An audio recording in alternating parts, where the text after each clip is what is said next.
मेरा नाम मीरा है। मेरी उम्र 22 साल है। मेरे बाप ने 2 शादियां की थी। मेरी सगी माँ मर चुकी थी और अब मैं सौतेली माँ के पास रह रही थी। मेरा बाप बहुत ज़्यादा बीमार रहने लगा था। मैं बच्चों को ट्यूशन पढ़ाया करती थी। मेरी सौतेली माँ मेरे ऊपर बहुत जुल्म किया करती थी। मैं सब समझती थी। मैं अपने पापा के ठीक होने का इंतज़ार करने लगी थी, लेकिन वो थे कि ठीक होने का नाम ही नहीं ले रहे थे। और एक दिन वो मुझे भी छोड़कर चले गए। मेरी माँ ने सीधा कह दिया, अगर तू मेरी सहेली की बेटे से शादी करने को तैयार है तो ठीक है, वरना यहाँ से चली जाओ। वो कहने लगी, तेरा बाप मर चुका है तो तुझसे मेरा कोई संबंध नहीं है।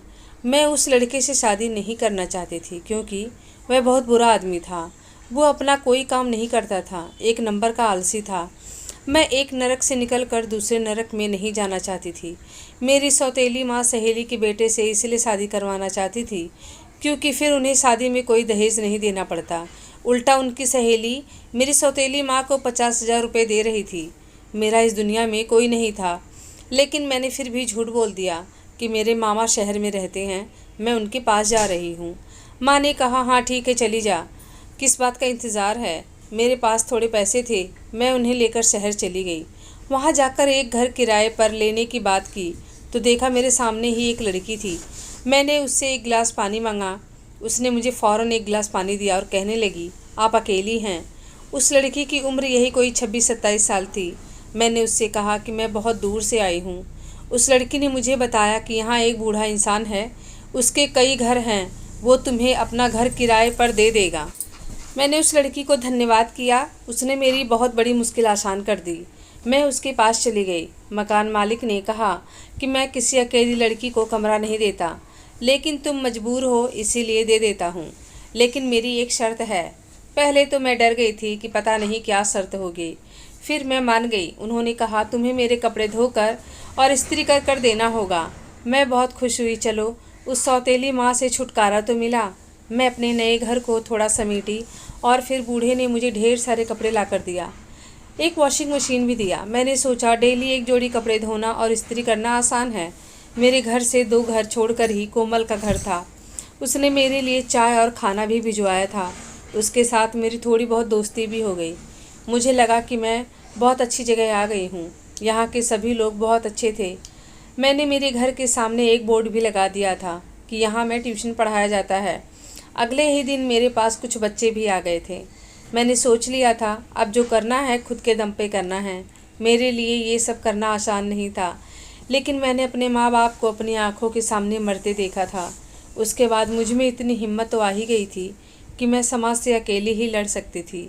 मेरे जो जेवर और पैसे थे, मैं उन्हें बैंक के लॉकर में रखवा दिया था। मैं उन पैसों को खर्च नहीं करना चाहती थी, लेकिन यही कोशिश थी कि मैं जो कमाऊँ उसी में गुजारा करूँ। इसी तरह मेरी ज़िंदगी जा रही थी। और जो लड़की थी कोमल, वह बहुत ही अच्छी थी। मैं उसके घर भी गई। उसकी माँ और 2 छोटी बहनें थीं। वो लोग गरीब थे। कोमल एक ऑफिस में काम करती थी।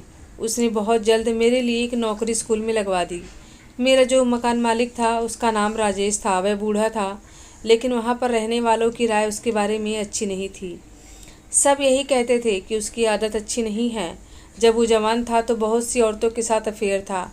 इस मोहल्ले में उसका 10 घर था, इसीलिए लोग उससे चिढ़ते थे, उसके बारे में बड़ा बुरा सोचते थे। ऐसा मकान मालिक किसको अच्छा लगेगा जो महीने की पहली तारीख को पैसा मांगने उसके घर पहुंच जाए। खैर मुझे क्या, मुझसे तो बहुत कम किराया मांगा था, इसीलिए मुझे कोई समस्या नहीं थी। एक दिन मैं उस बूढ़े का कपड़ा धो रही थी कि तभी उसकी जेब से मुझे 500 का नोट मिला। मैंने पहले सोचा कि वापस कर दूं, फिर सोचा रहने देती हूँ, आखिर मैं उनके कपड़े धो रही हूँ तो मेरा भी कोई हक बनता ही है। और अगर पूछेंगे तो कह दूंगी कि हाँ मिले थे, रख कर भूल गई थी। अगर वो पैसे नहीं मांगेगा तो मैं रख लूँगी। और वो इतना अमीर आदमी है, 10 घर का किराया आता है, उसे भला पैसों की क्या कमी होगी। मेरे मन में बहुत सवाल थे कि कहीं वो बूढ़ा मुझे चोर लड़की ना समझ ले। क्या करूँ, पैसे वापस कर दूँ या रहने दूँ। इसी तरह 2 से 3 दिन बीत गए, लेकिन उस बूढ़े ने पैसे नहीं मांगे। मैं भी रिलैक्स हो गई। फिर आगे लगातार ऐसे ही होने लगा। मुझे हर रोज़ उसकी जेब से पैसे मिलने लगे और मैं उन्हें रख लेती। आखिरकार मेरी मेहनत के पैसे हैं, मैं रोज़ उसके कपड़े धोती हूँ। एक दिन मोहल्ले में काफ़ी शोर हो रहा था। जब मैंने देखा तो लोग आपस में एक दूसरे को गालियाँ दे रहे थे। मुझे गालियों से सख्त नफ़रत की, क्योंकि मेरी सौतेली माँ भी मेरे बाप से झगड़ा किया करती थी और गाली गलौज करती थी। मुझे बहुत गुस्सा आता था।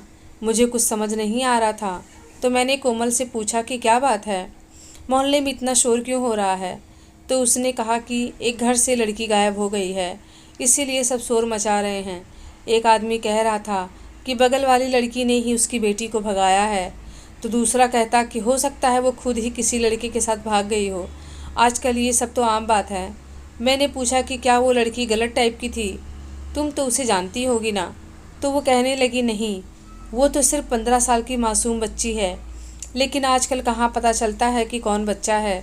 आजकल तो बच्चों की हालत भी ख़राब ही है। मैं तो यह सोचकर परेशान थी कि उसके घर वालों का क्या हाल हो रहा होगा। पुलिस भी 2-3 बार मोहल्ले में आ चुकी थी। वो सबसे पूछताछ कर रही थी। मुझसे भी पूछा कि क्या तुम यहाँ अकेली रहती हो। तब तक वहाँ मकान मालिक आ गए। उन्होंने कहा कि ये भले ही अकेली रहती है, लेकिन ये भरोसे वाली लड़की है और इसके माँ बाप को मैं जानता हूँ। उन्होंने मुझे बचाने के लिए झूठ बोल दिया। मुझे उनकी यह बात बहुत अच्छी लगी। मैंने उनका धन्यवाद किया। उन्होंने कहा कि तुम अकेली क्यों रहती हो। तब मैंने उन्हें बताया कि मेरे माँ बाप इस दुनिया को छोड़कर जा चुके हैं, और अगर मैं अपनी सौतेली माँ के साथ रहती तो वो अपनी सहेली के बेटे से मेरी शादी करवा देती, जो कि एक नंबर का नशेड़ी आदमी था। इसीलिए मैं यहाँ चली आई और अपने मन मर्जी से जी रही हूँ। यहाँ मेहनत करके अपना पेट पाल रही हूँ। उसने कहा, तुम एक बहादुर लड़की हो और तुम्हारा साथ देकर मुझे अच्छा लगा। इसी तरह दिन गुजरते रहे। तभी एक और खबर मिली। जो लड़की भाग गई थी उसके बाप ने खुदकुशी कर ली। ये बहुत गलत बात थी। मुझे बहुत दुख हुआ। पता नहीं बेचारी लड़की को किसी ने अगवा किया है या वो खुद अपनी मर्जी से गई है, लेकिन उसकी सज़ा एक आदमी को मिली, और उसके साथ उन्हें भी, जिनका पेट वो आदमी पालता था। अब वो मर चुका था। मैंने कोमल से कहा कि मुझे ऐसी लड़की पर बहुत गुस्सा आता है जो अपने माँ बाप के बारे में एक बार नहीं सोचती। अगर मेरे माँ बाप जिंदा होते तो मैं उनके लिए सारी खुशियाँ कुर्बान कर देती। मेरी बातें सुनकर कोमल की आंखों में आंसू आ गए थे। उसने कहा कि कभी कभी जब हम अपने माँ बाप के लिए सारी खुशियाँ कुर्बान कर देते हैं, लेकिन फिर भी बदले में कुछ नहीं मिलता। कोमल बात करते करते अपने गले में एक पहने लॉकेट को पकड़ लिया। मैंने कहा, क्या मतलब है। तो वो कहने लगी, मैं किसी लड़के से प्यार करती थी, वो भी एक टीचर था। वह लड़का कहता था हम दोनों शादी कर लेंगे, फिर एक अपना स्कूल खोलेंगे और बच्चों को पढ़ाया करेंगे। हम साथ में कामयाबी की सीढ़ियाँ चढ़ेंगे, खूब तरक्की करेंगे। लेकिन उस लड़के के पास मुझे देने के सिवाय मोहब्बत और साथ के कुछ नहीं था। मुझे वह लड़का बहुत पसंद था। मैं उससे शादी करना चाहती थी। लेकिन जब मैंने ये बात अपने घर वालों को बताई तो मेरी माँ कहने लगी कि अभी तुम्हारी 3 बहनें और पड़ी हैं, तुम्हारे पापा पहले ही मर चुके हैं और तुम्हें शादी रचाने की पड़ी है। मैंने कहा कि मैं शादी करके भी तुम्हें पैसे भेजती रहूँगी, लेकिन माँ ने कहा कि वो बात नहीं रह जाती। अगर तुम्हारा पति ऐतराज़ करेगा तो तुम कैसे भेज पाओगी पैसे। माँ कहने लगी, तुम्हें एक चीज़ चुननी है, या तो अपनी शादी या फिर हम लोग। मैंने अपनी माँ बहनों को ही चुना और शादी को नहीं। मुझे उस लड़के की बहुत याद आती है, लेकिन उसके माँ बाप ने उसकी शादी भी कर दी और उसका एक बेटा भी हो गया। उसने अपना एक घर और अपनी एक गाड़ी भी खरीद लिया। अगर मैं उस वक्त शादी कर ली होती तो उसके साथ होती। अब तो सिर्फ उसका दिया हुआ ये लॉकेट ही है मेरे पास। तुम्हारे तो माँ बाप नहीं हैं, मैंने तो माँ बाप के लिए कुर्बानी दे दी। अब मैं जिंदा तो हूँ, लेकिन खुश नहीं हूँ। जब मैं अपनी बहनों की शादी कर दूँगी तब मेरा भी घर बसेगा, और बहनों की शादी करते करते मेरे बालों में चांदी उतर जाएगी। फिर मेरी जवानी भी ख़त्म हो जाएगी। उसके बाद मैं अपनी बूढ़ी माँ का सहारा बन जाऊँगी। मैं सिर्फ पैसे कमाने की मशीन बन गई हूँ। कोमल की कहानी सुनकर मुझे बड़ा दुख हुआ। आजकल कोमल अपनी छोटी बहन के लिए रिश्ता तलाश रही है। हम आ ही रहे होते हैं कि सामने से मकान मालिक आते हुए दिखाई दिए। वो कहने लगे, इस मोहल्ले की तुम दोनों बहुत प्यारी बच्चियां हो, अपने घर वालों के लिए इतनी मेहनत करती हो, भगवान तुम्हें हमेशा खुश रखे।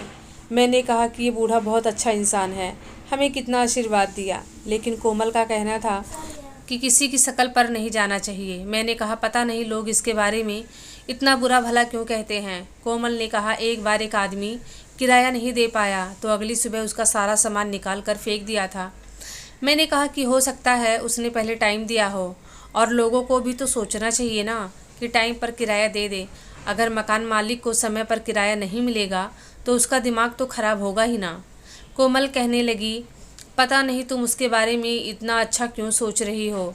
अभी तुम्हें यहाँ आए हुए सिर्फ 3 महीने ही हुए हैं, इसीलिए तुम कुछ नहीं जानती। मैंने कहा वैसे भी कौन सा उसके साथ हमें रिश्तेदारी निभानी है। अगर वो हमें हंसकर बुलाए तो हमें हंसकर ही बोलना चाहिए। शाम का समय था, वो अपने घर चली गई। मैं सोचती रही बेचारी कब तक अपने घर वालों को कमा कर खिलाएगी। एक मेरी सौतेली माँ थी जो मुझसे मेरे पैसे छीन लेती थी। चलो वो तो मेरी सौतेली माँ थी, इसलिए मुझे उनसे यही उम्मीद थी, लेकिन ये तो उसकी अपनी सगी माँ है, तो भी ऐसा क्यों कर रही है। यही सोचते सोचते मेरी आंख लग गई और मैं सो गई। जब सुबह आंख खुली तो देखा फिर से शोर शराबा मचा हुआ था। अब क्या हो गया? मैं जाकर देखा तो मेरे सामने का दृश्य देखकर मैं हिल गई थी। इस बार जो लड़की गायब हुई थी वो और कोई नहीं बल्कि खुद कोमल थी। ये सुनकर मैं कांपने लगी थी।